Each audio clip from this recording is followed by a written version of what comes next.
Senators walked out of a classified briefing on non-human intelligence, and several of them couldn't sleep that night.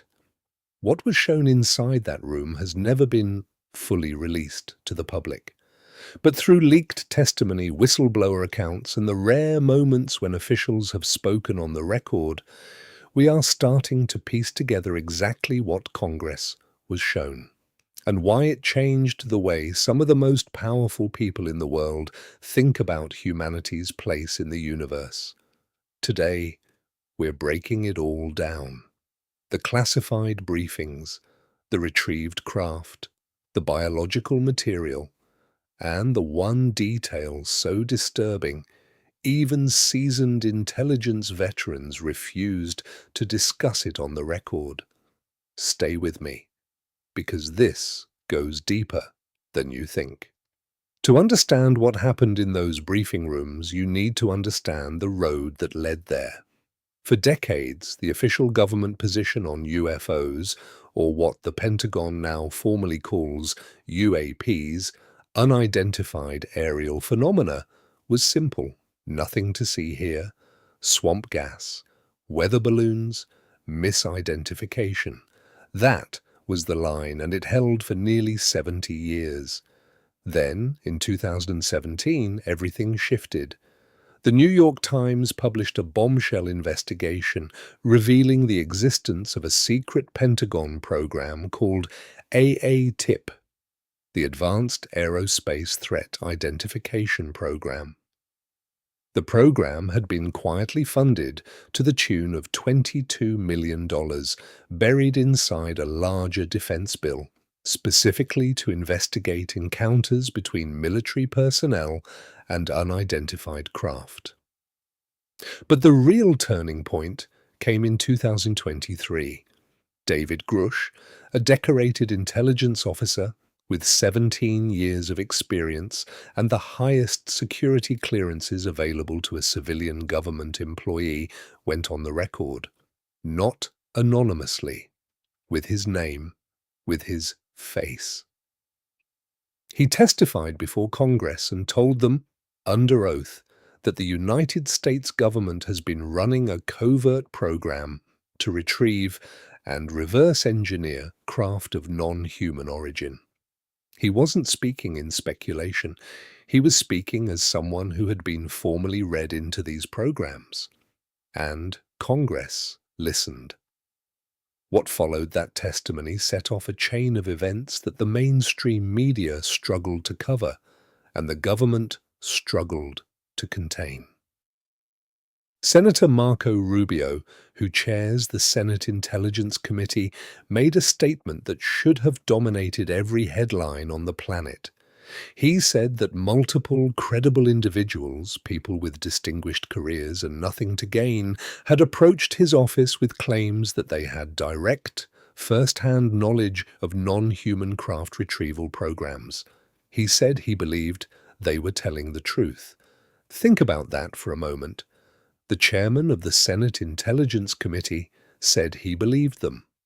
Then came the classified briefings.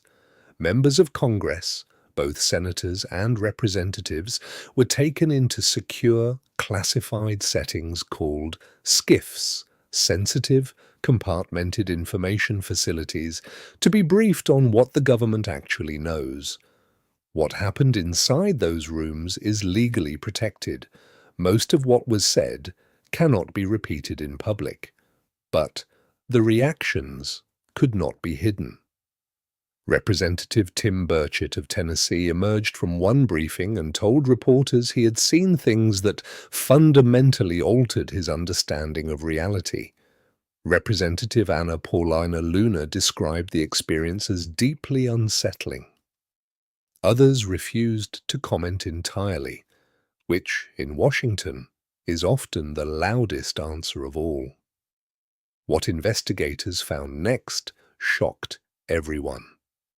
According to Grush and corroborating sources cited by investigative journalists at The Debrief and News Nation, the materials recovered from these craft are not just exotic in design. They are exotic at the material level. alloys and composites that do not match any known element or manufacturing process on Earth, metamaterials with properties that conventional physics cannot fully account for. And then there's the biological question. Grush testified that along with Kraft, the program had recovered what he carefully described as non-human biologics. He chose those words deliberately, not alien, not extraterrestrial, non-human, as if even he wasn't certain of the full explanation, and that ambiguity is perhaps the most unsettling detail of all.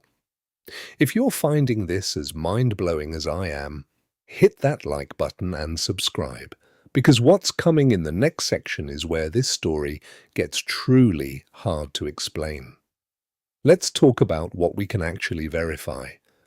The Pentagon's own All-Domain Anomaly Resolution Office, known as ARO, has confirmed that it is actively investigating hundreds of UAP reports from military personnel, not fringe accounts, reports from Navy pilots, Air Force crews, and intelligence operatives, people whose careers depend on accurate observation and reporting. The USS Nimitz encounter in 2004 is now one of the most documented cases in modern history. Navy pilots, including Commander David Fravor, observed a craft with no visible propulsion system, performing maneuvers that defied every known principle of aerodynamics. It accelerated from a hover to hypersonic speed instantaneously. It demonstrated no heat signature consistent with any propulsion system we have. It seemed to anticipate the movements of trained fighter pilots. The flight data was recorded. The radar data was recorded. The testimony of multiple trained observers is consistent and cross-corroborated. In 2021, the Director of National Intelligence released an unclassified report acknowledging that 144 UAP incidents from 2004 to 2021 could not be explained. 144 cases, from the most technologically sophisticated military in human history, unexplained. And that's just what they chose to declassify. So what are we actually dealing with? There are three serious competing frameworks being discussed at the highest levels. The first is the extraterrestrial hypothesis, that these craft originate from another civilization beyond Earth. This is the most culturally familiar explanation, and given the material and performance characteristics being described, it remains scientifically plausible. The universe is approximately 13.8 billion years old. The conditions for life are not unique to Earth. A civilization with even a 10,000-year head start on us would be, by comparison, incomprehensibly advanced. The second framework is the interdimensional hypothesis. Some of the physicists and researchers consulting with government programs have suggested that what we're observing may not be traveling across space at all, but across dimensions or states of reality we don't yet have the language to describe. This would explain why craft appear and disappear without conventional propulsion, and why the recovered materials defy known physics. The third theory is perhaps the most uncomfortable. Some researchers believe these craft and their operators may not be visitors at all, that they have been here far longer than we have, that what we are calling non-human intelligence may be something that shares, or once shared, this planet with us in ways our recorded history doesn't account for. None of these theories can be dismissed, and none of them have been proven. But here is the detail that stops the conversation cold every time it comes up.